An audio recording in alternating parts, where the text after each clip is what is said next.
Bonjour mes amis, que Dieu vous bénisse tous et que le Saint-Esprit vienne vous enlacer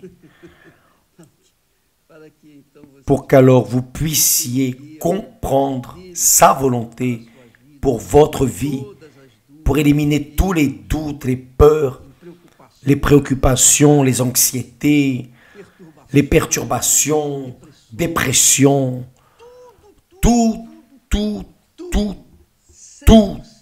100%, tout, littéralement tout, ce qui vous gêne, que tout cela soit enlevé par Dieu lui-même dans la personne du Saint-Esprit, avec son entrée, sa descente sur votre vie. C'est ça, le baptême du Saint-Esprit. Quand la personne reçoit le baptême du Saint-Esprit, c'est comme si elle commençait à respirer l'oxygène céleste. Nous respirons ici en bas, les terrestres respirent l'oxygène ici d'en bas, mais ceux qui naissent du Saint-Esprit respirent l'oxygène céleste. Vous vous rappelez, nous parlions hier, d'ailleurs c'est écrit que ceux qui sont de la terre sont terrestres et ceux qui sont du ciel sont célestes. Jésus est venu à ce monde, il s'est fait chair pour donner sa chair, son âme, en faveur de ceux qui croient en lui, véritablement, avec sincérité, pureté, avec un cœur entier. Là, oui, ces personnes sont nées de nouveau. Elles reçoivent une nouvelle nature, la nature divine, afin qu'elles soient spirituelles, pour qu'elles puissent être guidées par l'Esprit de Dieu, le Saint-Esprit. Comment une personne qui n'a pas l'ADN de Dieu peut-elle le comprendre? Comment est-ce qu'une personne qui n'est pas née de Dieu peut-elle comprendre Dieu? C'est le problème. Vous voyez que Nicodème, vous savez, c'est très intéressant. Nicodème était l'un des principaux juifs, un homme très intelligent, élevé pour servir Dieu dans le judaïsme, en accord avec la loi de la Torah, les lois de Moïse, des prophètes. Il était un homme très instruit dans les Saintes Écritures. Il était un homme sincère, sauf que il n'était pas en train de respirer l'oxygène céleste. Il ne comprenait que les choses physiques, matérielles. Il ne comprenait que la religion qu'il professait. Ce qui arrive avec la majorité des personnes qui ont une religion, croient en Jésus, mais ne croient pas profondément en lui. Elles croient. Croire, c'est une chose. Considérer, c'en est une autre. Quand elles considèrent tout simplement, mais elle n'est pas capable d'assumer sa croyance. Mais quand la personne croit, elle a la foi, elle se marie, elle livre, c'est 100% d'elle. Pour la personne en qui elle croit, à qui elle se livre, c'est tout contre tout. Donc, vous devez comprendre que c'est le grand problème. Aujourd'hui, parmi les chrétiens, et je dis chrétiens entre guillemets, parce qu'ils étaient théoriquement pour être comme une icône dans ce monde, un exemple dans ce monde, oui ou non? Mon Dieu, la personne croit en Jésus. Toutes les personnes qui croient en Jésus devraient exploser.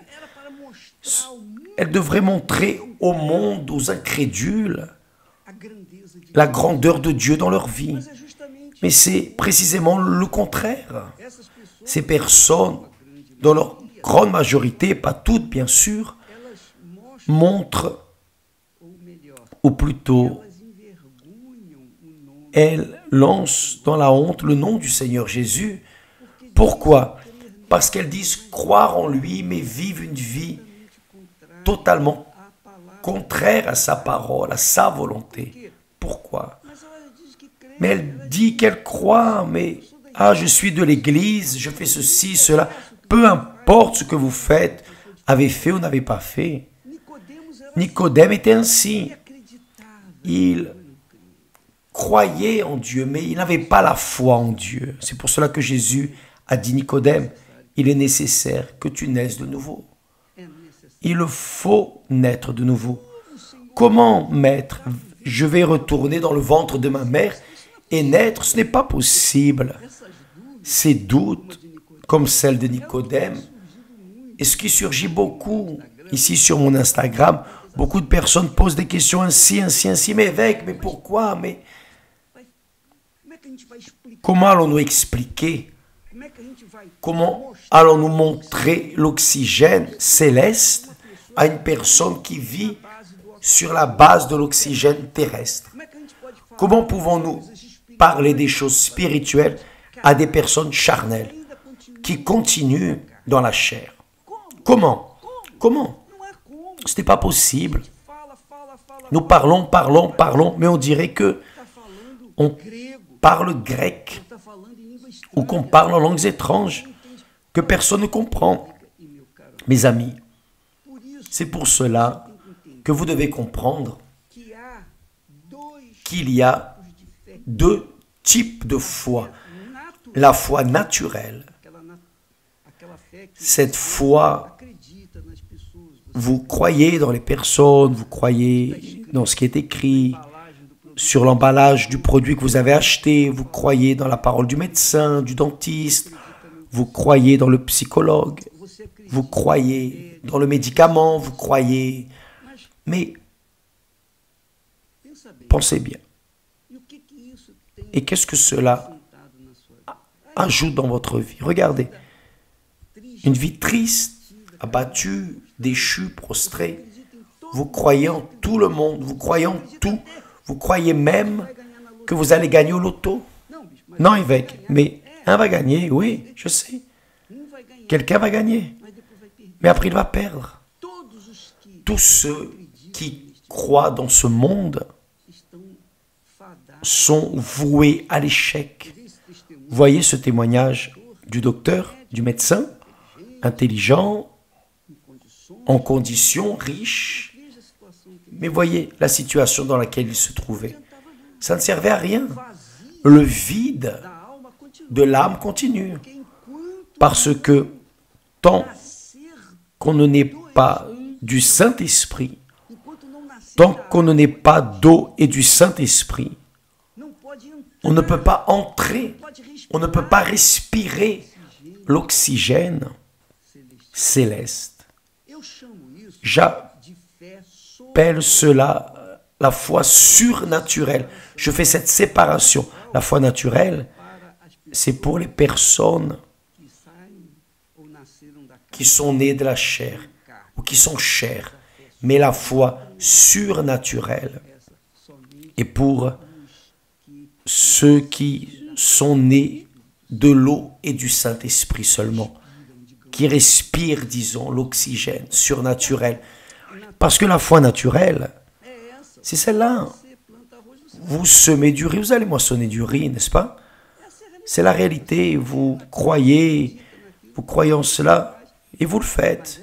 Mais cette foi, bien qu'elle vienne de Dieu, tout le monde a la foi naturelle, mais elle n'est pas capable de changer la tête de la personne, de changer la structure de la personne, de changer l'essence de la personne, de changer le cœur de la personne, de changer La pensée de la personne, elle n'est pas capable. Seul le pouvoir de la foi que j'appelle surnaturel, elle est surnaturelle, c'est la foi qui est au-dessus de tout, c'est la foi céleste, la foi qui vient de Dieu, la foi qui vient du Saint-Esprit lui-même. Et là, vous demandez, mais évêque, comment est-ce que je peux avoir cette foi surnaturelle? C'est là qu'est la raison de la campagne d'Israël. La campagne d'Israël, c'est cela.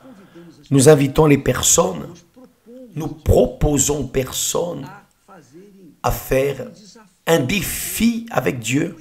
Vous ne connaissez pas Dieu, mais vous connaissez son existence, mais vous ne le connaissez pas. Donc, faites une épreuve avec lui. Allez avec tout sur l'autel. Allez avec toutes vos forces. Et je ne parle pas ici d'argent, non, de propriété, de mettre les biens matériels sur l'autel. Ça, c'est le minimum. C'est facile de faire ça. Ce qui est difficile, c'est de mettre le cœur sur l'autel. Oui ou non? Vous vous rappelez quand Dieu a dit, il a dit, ce peuple m'honore avec ses lèvres. Ça, c'est facile. Alléluia, gloire à Dieu, Jésus, alléluia. Ça, c'est facile. Il est facile de prier. Il est facile de chanter des louanges. Il est facile de lever les mains au ciel. Il est facile de danser. Disons, entre guillemets, dans l'esprit. Ce qui est difficile, c'est de mettre le cœur sur l'autel. Et comme l'offrande représente le cœur de celui qui offre, c'est la réalité. L'offrande typifie le cœur de celui qui offre. Par exemple, Dieu a tant aimé le monde qu'il a donné, c'est-à-dire il a offert au monde qui? Son Fils unique. Vous savez, le Fils de Dieu, qui est Dieu, se faire chair, c'est une humiliation.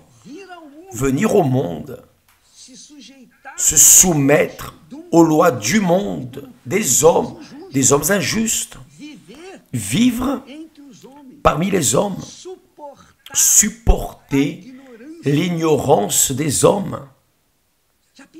Y avez-vous déjà pensé et arrivé au point d'être mené prisonnier, lié et ensuite fouetté, battu?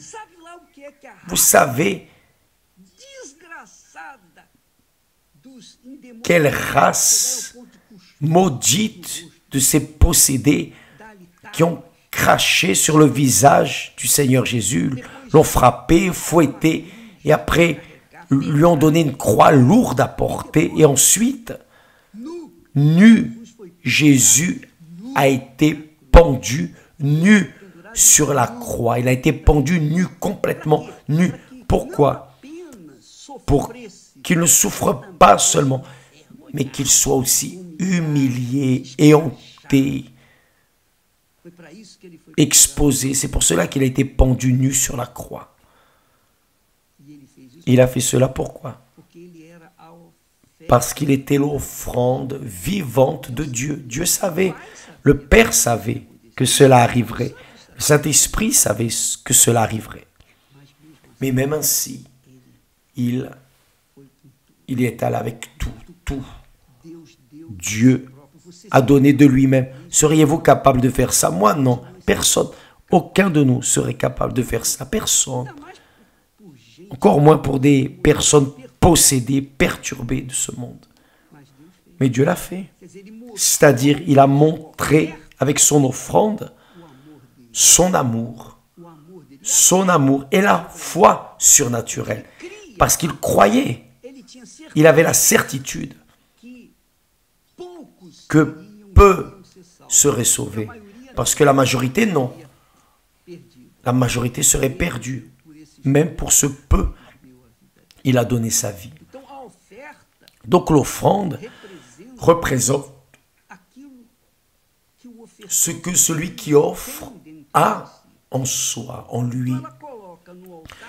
Donc la personne met sur l'autel son sacrifice, montrant ce qu'il y a dans son cœur, son tout, son ego, ses vanités, ses prétentions, ses rêves, ses projets personnels, ses désirs, ses volontés, tout.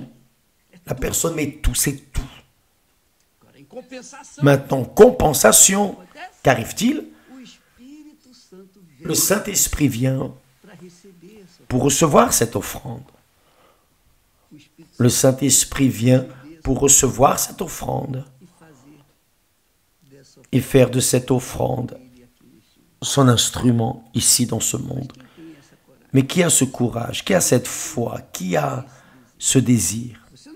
Vous n'avez pas besoin d'avoir beaucoup ou un peu plus ou un peu moins. Non.